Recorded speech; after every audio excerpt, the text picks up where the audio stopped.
to a late night stream. I'm streaming some Stone Hearth, and I probably should just change some things. I don't know. It's hot. I'm not completely with it.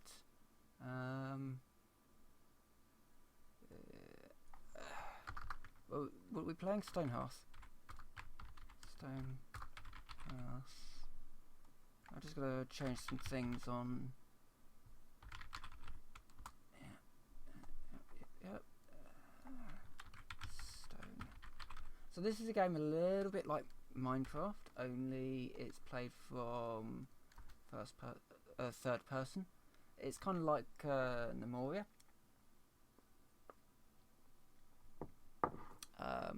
The time is currently 12:42 in the UK, and it is baking in here, and I'm just run out of drink. Oh god. I'll be back in a second. I'll throw up my new back in a second thing. I say new. Be right back. There we go. It's crude. It works. I'll literally be back in a second.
Right, okay, I'm back.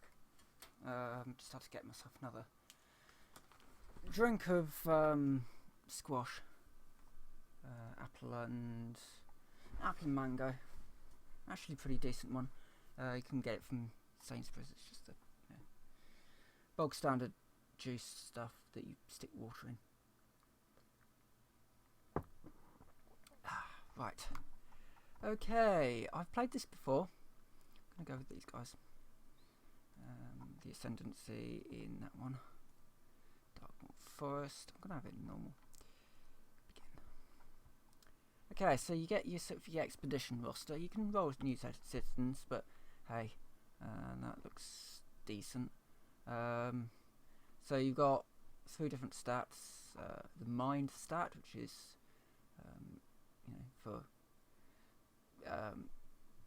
inventiveness, it's intelligence. Your body, which is physical stuff, and spirit, which is more like druid, I would say. It's like I guess mage. Your sort of mage class, your warrior class, and then your sort of druid class, I guess. So yeah. Oh yeah, and then you can buy yourself a few things. You can either get yourself a single trapper's knife, but I'm gonna go for the a few other bits and pieces. Get lots and lots of food, farmer's hoe, and a wooden sword.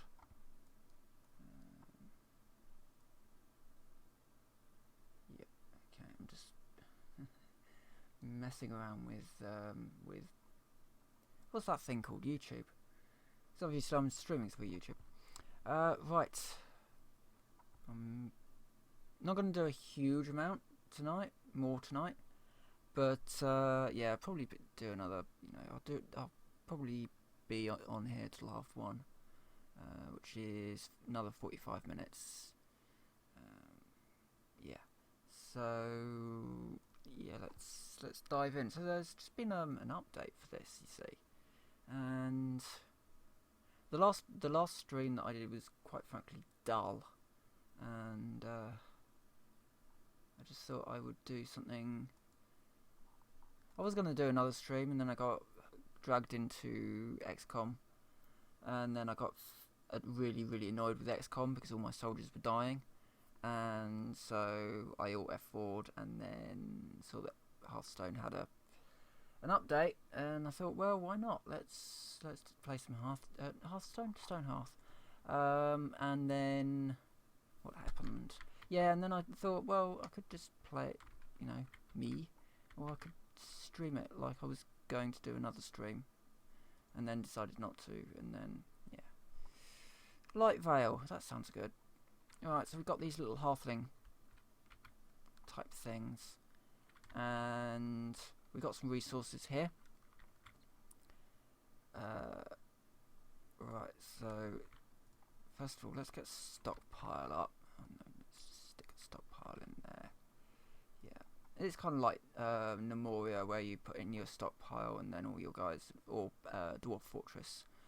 I think the game, a lot of these sorts of games do have sort of, they've been built with Dwarf Fortress in mind. I never really got into Dwarf Fortress. I got more into Nemoria, I think, because it had a UI, whereas Dwarf Fortress is all sort of pixel type things. No, I'm not going to play Dwarf Fortress on stream. That would be ridiculous.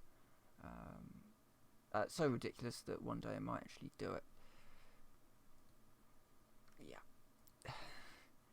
Right, so I've got to get gather some resources, gather some trees. I'm going to need some wood. Wood is kind of important at this stage, because I'm going to build a house. Not exactly a house. I guess what I need to do is I need a house, ultimately. So let's build a house. Design building. This is a really good way of building stuff. So you designate your floor, like so, and you say, well, I want some walls, so let's get some walls up. Boom. And then I might be able to, and then you can sort of tint them, and then you can throw in yourself a roof. Let's have a sort of a brown roof, like so, and then of course we need a door. I said we need. This should have brought up some. Oh, yeah. So I've got to put it in like that. Hold on. So my walls are done. Right. Excellent.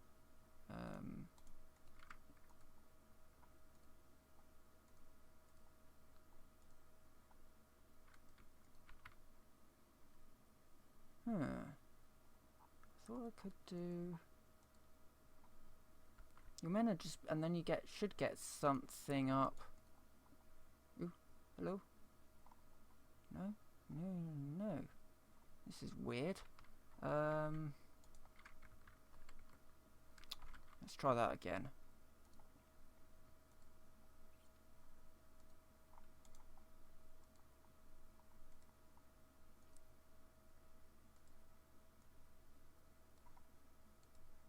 Used to just do it.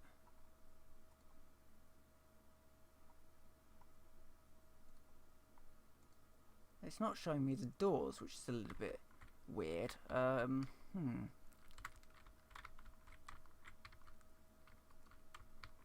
Because a traveller. Okay, a traveller has just given me some berries. Interesting. Right.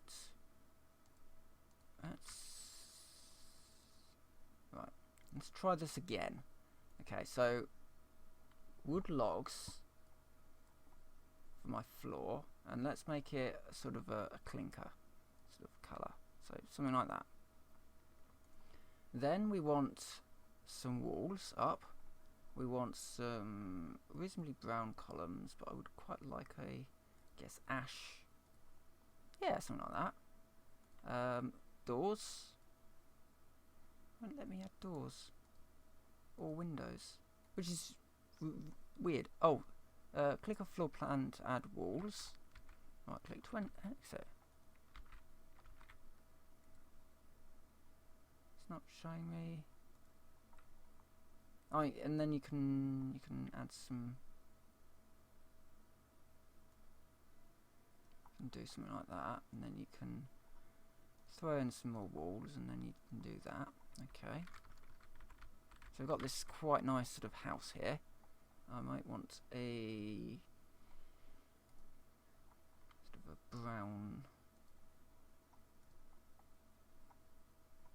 Yeah, something like that. Oh, yeah, something like that. Okay. And then I want to add a door, and I can't do it. Why not? Give me a second. Stone Earth. Guides. Guides? No guides. Discussions. Door. For some reason it won't let me place a door. Door placement. When you place a door, it has an arrow pointing away from the door.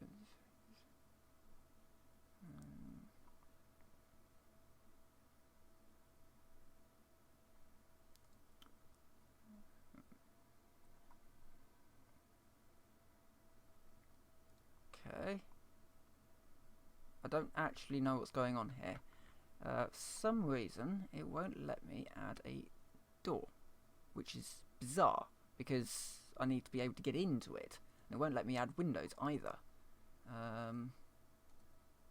Let me add freestanding walls, but not doors. That's a bit sucky. I can even add some paths if I wanted to, which I do, because paths are awesome. Right, okay. Finished editing. Save. Yes. So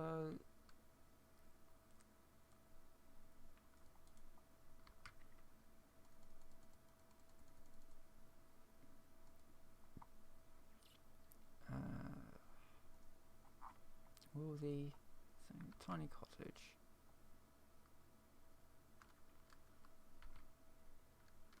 No, bad. That wasn't what I wanted you to do at all.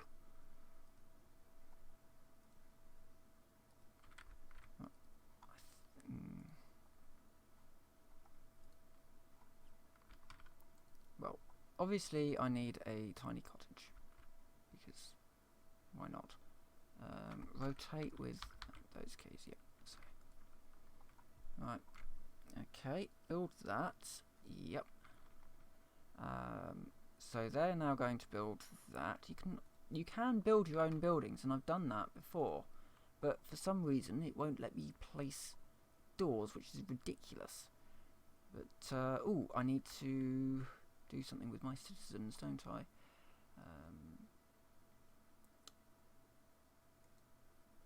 I think what I want is high body and high mind. Yeah, like that guy, change his job. I want him to be my carpenter. And reasonably high spirit, change jobs. I want them to be that. Then, was it, I think it's body and high body, high spirit. Oh, this guy can be my defense. Okay. Now I should be able to craft myself a workbench. Okay, craft.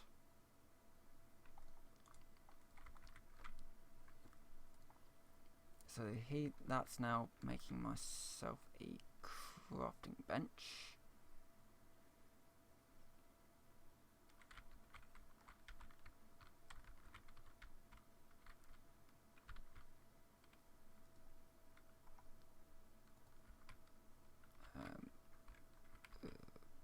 stick that there.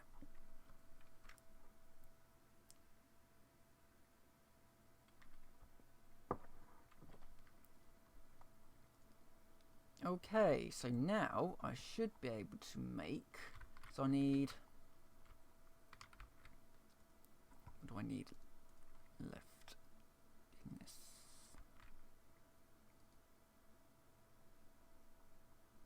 I need a door of some kind, but I don't know which kind of door I need. And I know I need windows as well. But again, I don't know which kind of window I need. I know I need that one. So let's make that. And let's make a couple of those. And gather. Oh, come on. Mark it for gathering. There we go. They're a little bit funny when it comes to that. Let's also put in an 11 by 11 farm for carrots. So my farmer will now plant some carrots up whilst they go and do things with stuff.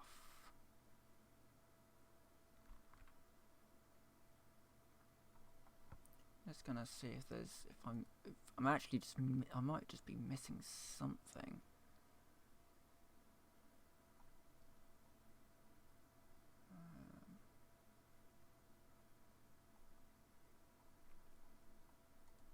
Guides.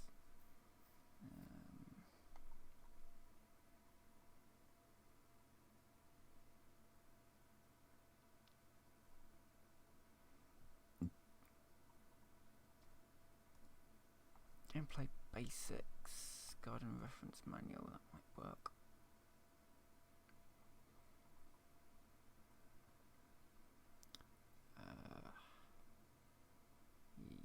Yeah, I don't really care about building. Okay. Currently unable to demolish buildings as they start to build them.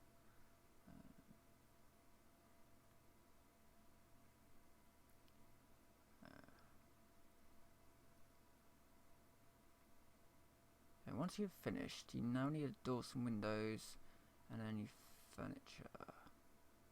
Okay.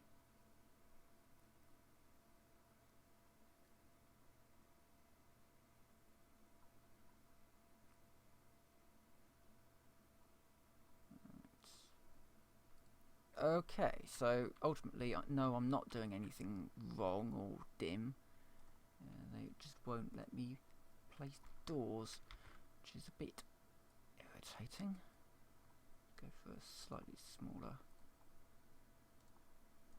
building like that. Ah, door. Ah, maybe you need to have them actually crafted now. Well, otherwise that's going to drive people insane if I don't.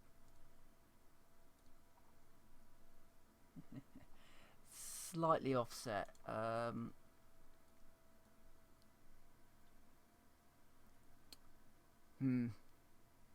Let's put the window here instead. So otherwise it's going to drive people mad. Okay, so finish editing. Build that one. Yep, build that one as well.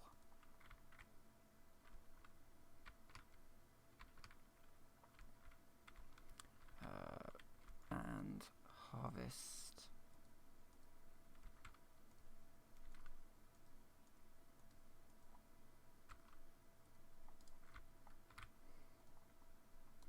No.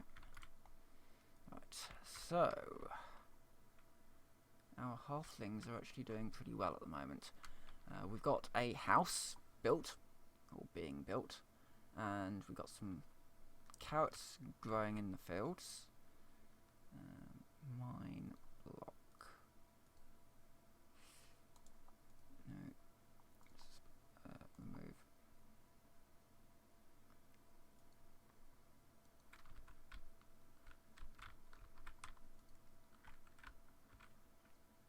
Yeah, Yes, my morale's high.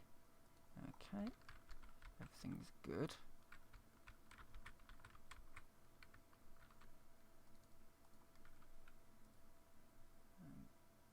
Mine.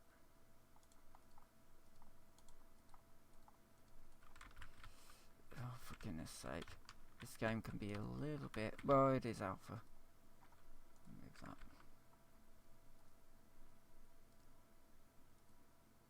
Yeah, it's... Well, okay. So, well, we can make this our...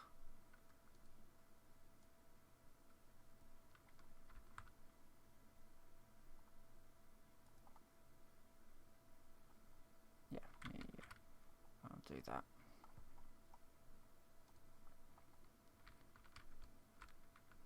They'll build me a little house. You can also do something where you can lower the walls.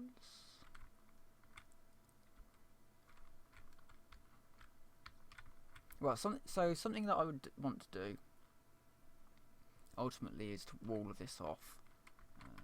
So let's also throw in some large walls. Wooden wall. Yeah, something like that. Oh.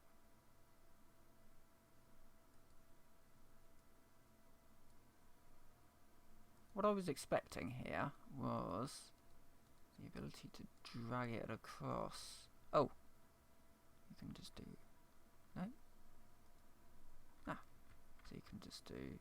You click there, and then you can click somewhere and it will go horribly wrong for no apparent reason. Excellent. Something like that. That's what I want. Remove it because actually it looks awful. Remove that. Okay. Okay, this game is a little buggy. I think we knew that going in. Well, I kind of expected it going in at least.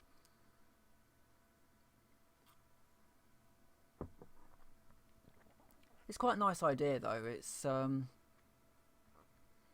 kind of what we expected from towns, never really got.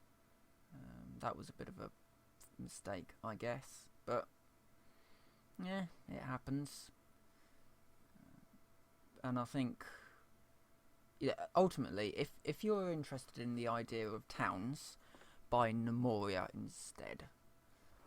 It's a very similar idea, except you got gnomes instead. So this is meant to be kind of like that, kind of like towns. I don't know if it's this one.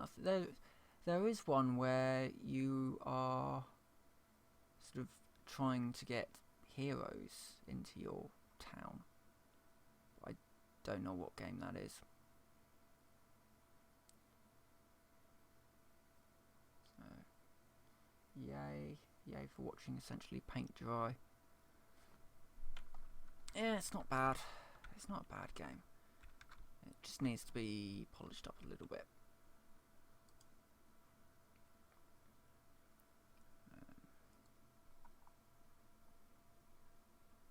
Don't know if there's really anything else that I would want to play on stream. Streams are awkward for me at the moment anyway, especially in this heat. My computer is running rather warm, and I do have a fan to go into it at some point. Problem is that in order to install it, I basically need to dismantle the entire computer, and I really can't bother to do that at the moment. It's one of those ones that bolts onto the motherboard, but my case is one of those really annoying cases where it's got no I guess mounting plate on the back, so in order to bolt it on I basically need to remove the entirety of the motherboard, which means taking the computer to pieces, which, as I said, I can't really be bothered to do at the moment. Oh dear. Have I just got loads of competition on tonight or something? Everyone must be streaming. Let's have a look. How do you get into it anyway now? There's some really, really weird way of getting into what people are actually streaming. No, I can't go all the way to the bottom of my... No, that's not it either. So yeah, I finally got the EU video done today. My big problem with that, it's actually quite funny, really, in a weird way. I wanted to do a sort of a post EU referendum video for a while, but all this really cool stuff kept coming out that I could talk about. So in the end, I just sort of bit the bullet and did a quick 7-minute video on it, on some of the more funnier parts, funnier aspects of what they're calling Brexit. I had to miss out a few rather humorous things in there, like the Wetherspoons guy who he backed Brexit. He gave them, you know, £200,000 or something, and he lost £18 million in his shares in Wetherspoons, which I thought was kind of karma, I guess. It really did hammer home exactly what he was getting himself in for by backing the Leave campaign. You know, you know, there's plenty of material there of people who just believed ridiculous things. No, I'm not talking about like the £350 million a week stuff, but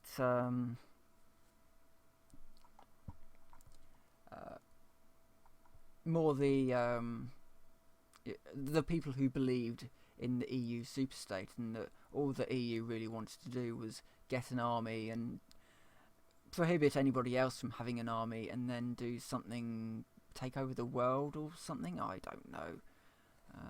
We never really quite worked out what some of those people were saying. Sargon was or is a believer that the EU is just trying to be a superstate and have a massive army or something. I like Sargon's videos a lot. I just think he's a little bit misguided on the EU.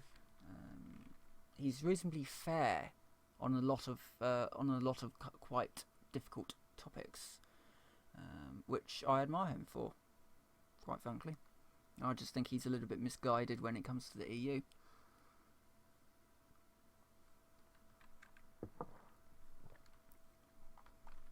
And, you know, we don't have to agree with everyone all the time. Tildeer, again, you know, he's reasonably fair. He does his research, and I just think he's a little bit misguided when it comes to the EU as well.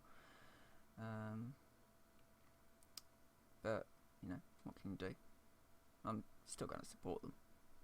I'm not going to unsubscribe from them just because I don't agree with them on something. And I don't get why Thunderfoot gets so much flack for supporting the EU. You know, all these people unsubbing from him because they don't agree with him. It's perfectly fine not to agree with someone on something. You can still agree with them on the things that you want to agree with them on.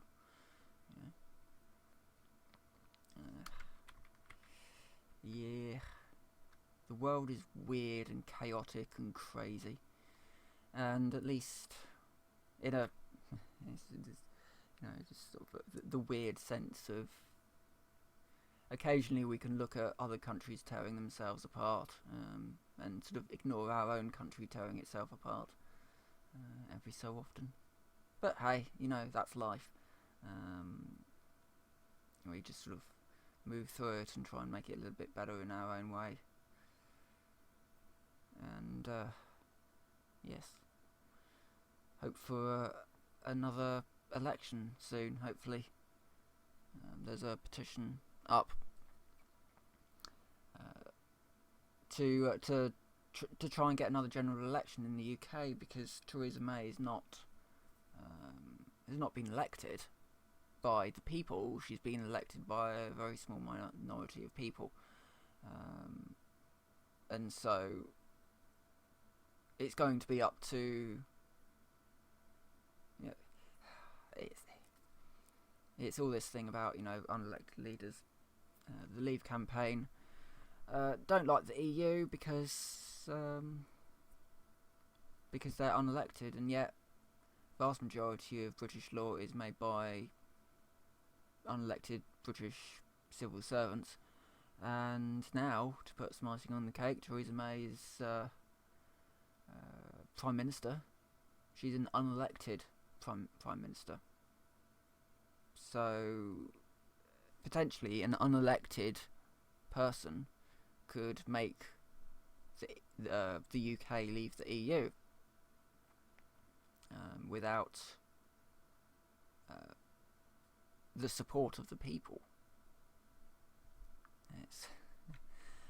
It's all a mess, a complete and utter mess. But hey ho. On slightly lighter news, actually, introversion. They're a small British developer, very small British developer, and I think it was last year or year before. They were bankrupt. They were trading technically illegally because they had no money at all. They burnt through it all. And, you know, stuff like the failure of Multiwinia. I liked Multiwinia, but it was on consoles and it killed the company. But the good news from that was that they have recently announced that they have sold something like, well, the company has made £25 million. Of course, the company doesn't have £25 million. A lot of that has gone to the British government because that's what you do when you've got a small business. You basically give all of your money in taxes to the government so that they can pay for aircraft carriers with no planes on them, or, you know, nuclear missiles that we don't really need. You know, that sort of, you know, useful stuff. But, you know, it's still pretty good to see that a small British company that wasn't doing particularly well has been embraced by the British public, and now they can basically do what they want to do. They can continue to make the games that they want to make. Prison Architect has done extraordinarily well, and that's brilliant, ultimately. And I can't wait to see what they do next. They had a couple of prototypes, one where you kind of paint the walls with a sort of a scanner and then sort of move through this world which you're sort of painting, but you can only see once you've sort of painted it. And a sort of a bomb defusal game that isn't anything like Keep Talking. It's more logical systems. So I read a blog post by them when they were doing Subversion. Really, really interesting blog post. But they were talking about how no device is actually a single unit. It's a combination of parts that come together to create something. So a door isn't a door, it's a collection of motors and buttons that allow it to work. And so why can't you emulate that in a game? And they were talking about bombs, how a bomb isn't a bomb, it's a collection of components that come together to create that bomb. And again, why can't you create those components in a game, and sort of and emulate that? Which was a really interesting idea. And you look at something like XCOM, which I got very annoyed with earlier, but it does give you that sort of idea, I guess. You know, a building is ultimately just a collection of walls, so why should you be restrained by moving around that building, going through windows and doors? Why can't you just throw a frag grenade at the rear. If you need to exit through the rear wall and there's no door or window there, you can throw a frag grenade down there, blow a hole in the wall, and get out that way. And that's quite a lot. That's, you know, one of the sort of big things that a lot of these AAA games sort of fail to realise, that if you give the players the tools, you can get some really interesting outcomes out of it. And you see that with Battlefield. It's kind of going back the other way now. But earlier Battlefield, you could do things like, well, you know, using putting C4 in the front of the vehicles and then driving them into things at high speed and then blowing up the C4. That was not necessarily an intended feature, but it's just something that they kept in because it worked. It allowed you to essentially take down a tank by yourself without needing sort of anti-tank. You know, if you had C4, you could put that onto the front of the vehicle, drive it into a tank, get out the vehicle, blow it up, and take the tank out with it. You know, that was a good tool, and I'll be interested to see what they do with Battlefield 1, if we're going to be going forwards or backwards. I don't exactly have particularly high hopes for Battlefield 1. Battlefield 4 was very, very limiting. It was fun for a time, but it just sort of went backwards. You know, Battlefield 3, I had an absolutely bizarre gun in that one. So, if anybody, well, you know, if anybody watching this knows their guns, there was a variant of the SA-80, which is a marksman's gun. Oh, no, well, no, it isn't actually. It was designed originally as a light support weapon. It's the SA-80 L86A2. The A2 being the revised variant that prevented, mostly fixed anyway, the jamming issues that they had, and it also fixed the magazines ejecting whilst the gun was being fired issue, which was kind of a severe issue, and I'm not completely certain how they managed to miss that in testing it, but anyway, they did. So the A2 is the fixed version of the gun, but completely by accident, as most British weapons and vehicles and the like are, it turned out to be a rather good marksman rifle, and that was emulated in Battlefield 3. So you've got a light support weapon with a reasonably small magazine in it, 40, I think it's 49 or 39 rounds of ammunition, standard magazine. It's bullpup as well. The advantages of having a bullpup design is that you can retain the length of the gun whilst actually having a longer barrel, because your firing mechanism is encased in the stock. So the magazine goes up into the stock itself. And I'm being attacked by all sorts of little things, and I've only got one sort of soldier here to deal with these things. But yeah, bullpups, really good idea actually. The British really wanted to build a bullpup gun because they saw a lot of advantages with bullpup.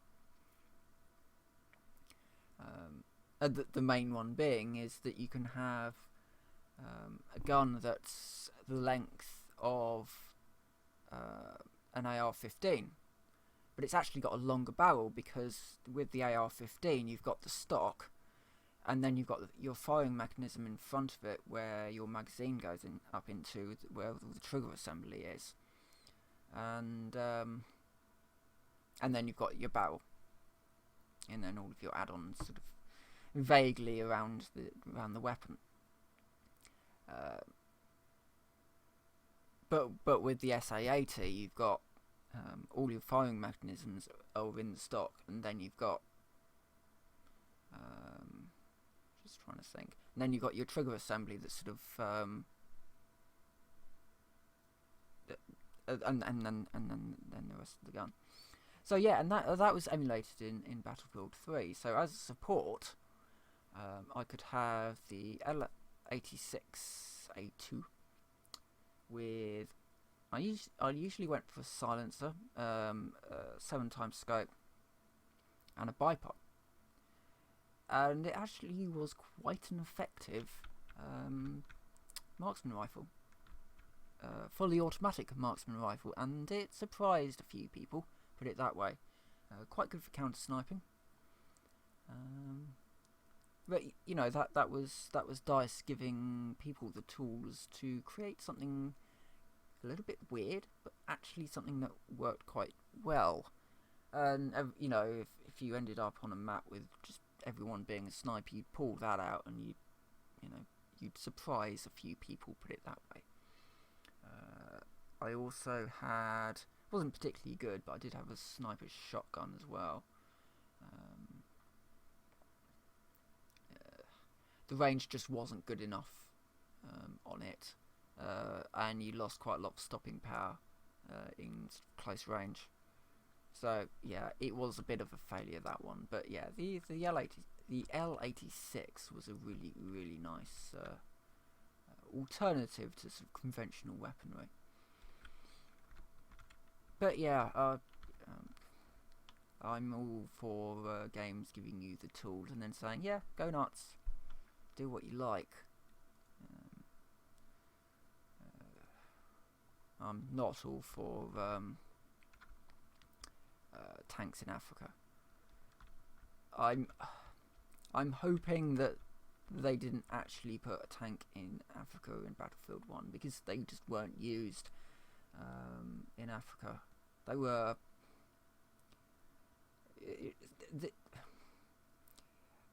World War One tanks were basically used for trench combat. They were pretty much just metal boxes, metal fortresses on treads. Some of them had a crew of about 30 people. Yeah.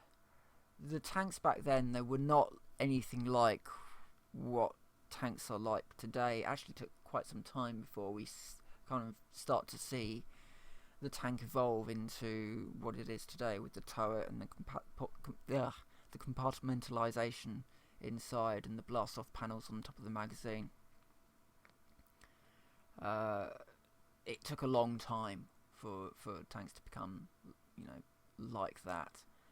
And yeah, and so early tanks were pretty much, there was a crew compartment, which was also the engine, and so you've got this massive engine running all the way along down the middle of the tank. And sometimes they'd have the sponsons on the side, massive cannons, essentially artillery cannons, ultimately. And yeah, these massive amounts of crews, and pretty much they were designed they were terror weapons, pretty much. They were reasonably useless. They were designed to draw enemy fire, to be big and scary, but yeah, that was pretty much the entirety of World War One. A lot of the technology there was designed to be a bit big and scary and try and scare the enemy into submission. What a war that was.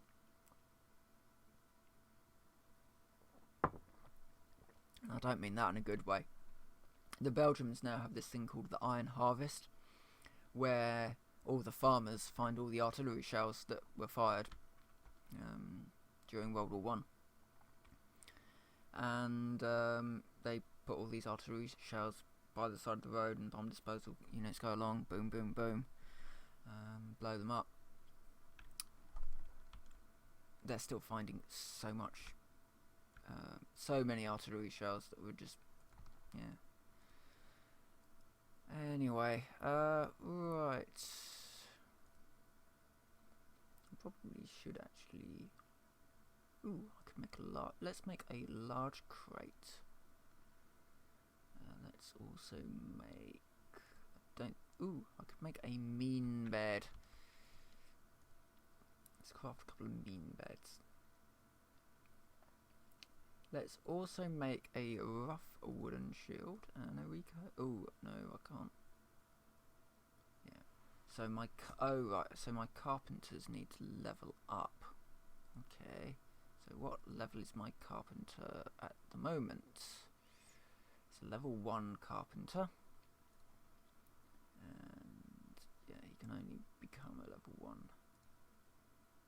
Right, so I need a mason.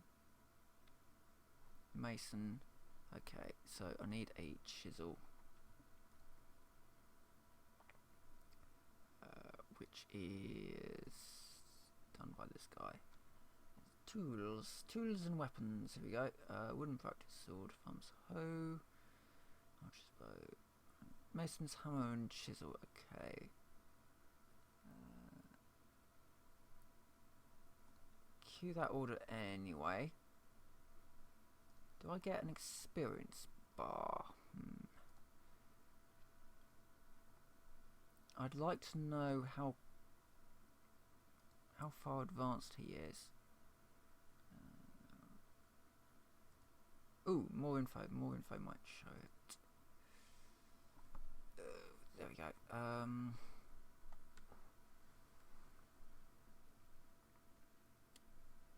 No, just as your level 1 carpenter. Oh, here we go. Job abilities. Oh, right. Okay. So, right. So, each level comes with a sort of a passive skill. Okay. Right. Okay. Attributes. Well. Okay, right, okay, so there's no way of seeing how far along he is as a carpenter. I do need to get some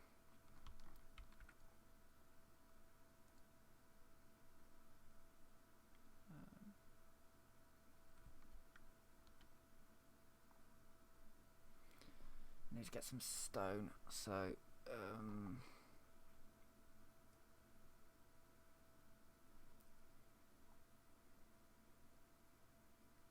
click and drag to dig downwards. That's not doing it. Oh.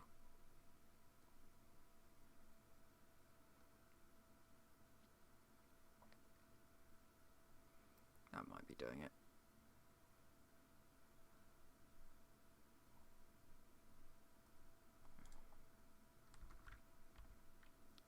They will. Do they build some kind of a stair system?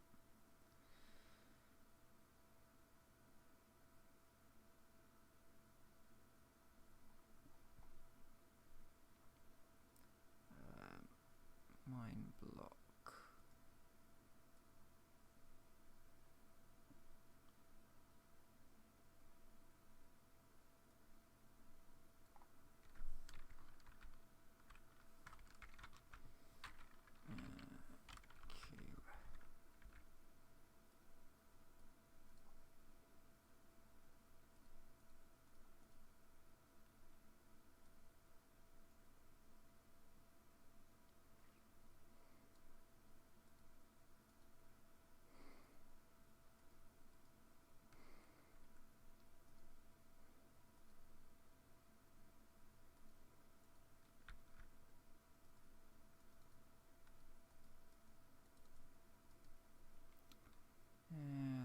Mining doesn't seem to.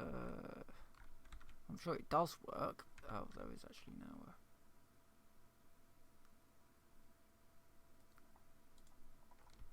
Right. So he's still a level 1 carpenter.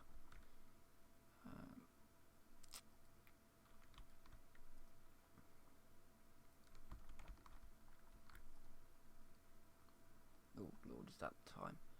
Right, I think I'm going to stop now. I've done my hour for, well, I've done 50 minutes on this one, and then probably, the dull one as well. So with that, I will say thank you very much for watching. I'll see you next time, when I've found this one. Yep, okay, so see you guys later.